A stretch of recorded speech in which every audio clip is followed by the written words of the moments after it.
In this video, I'm going to go over some of the mechanical design and considerations I'm taking with my new choices in design. We're going to go through the Fusion 360 design, as well as the improvements I'm going to make for this next iteration that uses this board here. I bought some more motors. Hello, cat. I bought some more motors. And I also bought some gears.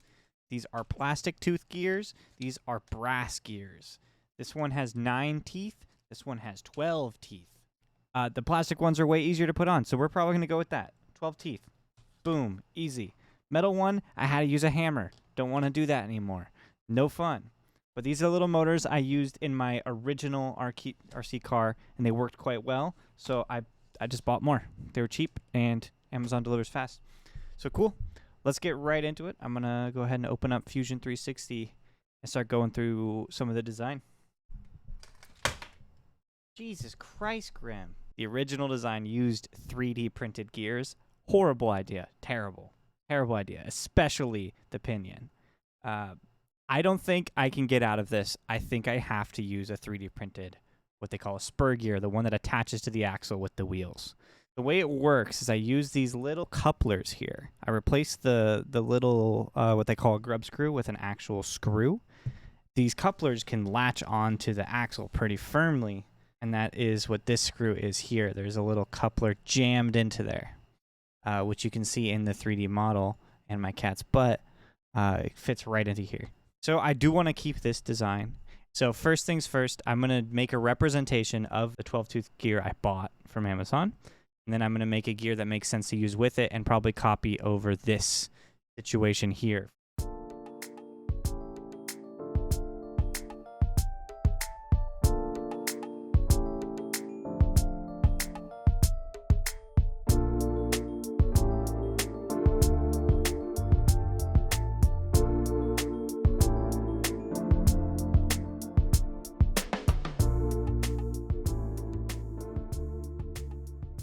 So as you can see in its current configuration, the gear is way too far away. I will have to go through and adjust where the motor sits.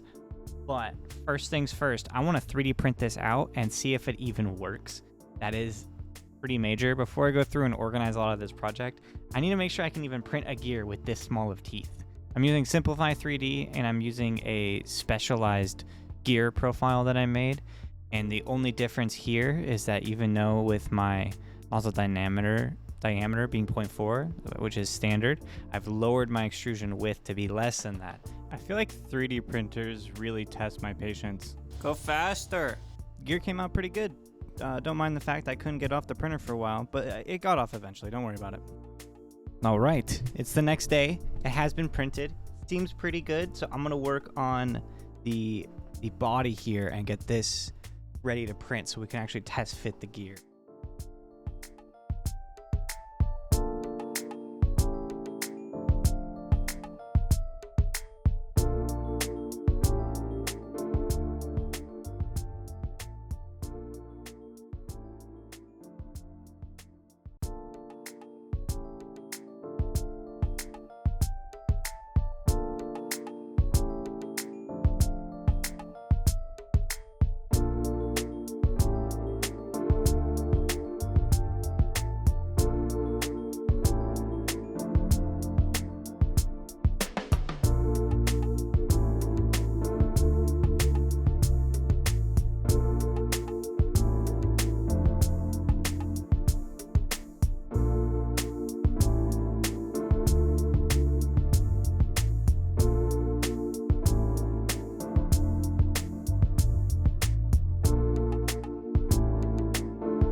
Everything's printed.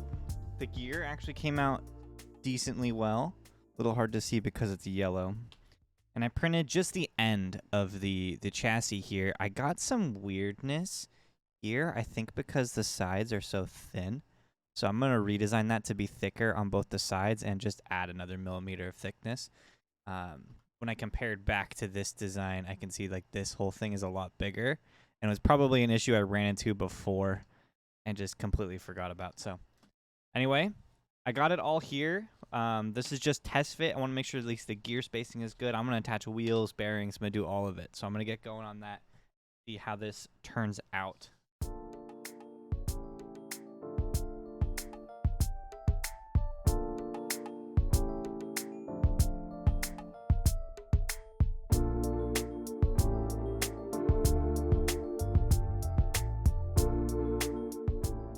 I can't get the other screw in to hold in the motor without taking it apart. I'm just gonna hold the motor down.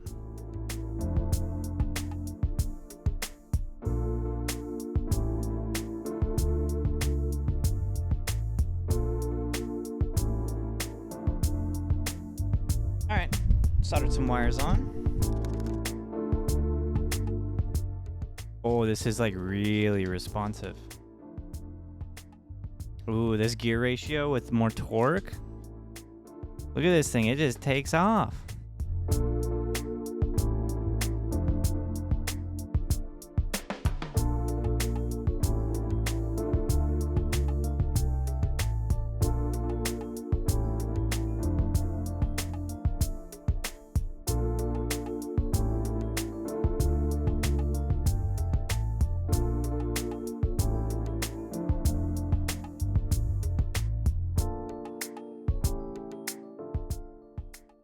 Here is the final product. I did add one more thing in the meantime, this top piece here that everything bolts under.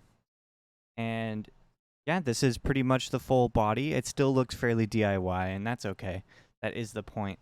Next thing on the list is to go and get this off a breadboard and into an actual design. So my next video will be the PCB design for this controller aspect of the project. Sorry if these videos are a little boring. I just wanted to kind of document the process of using these boards I made. But I do have some more exciting projects coming down in the pipeline that'll hopefully be a little more exciting for people less interested in the techier side of things. So thanks for watching. Feel free to like and subscribe. Otherwise, don't like and subscribe. Do whatever you want. But let me know in the comments how I'm doing. Thanks.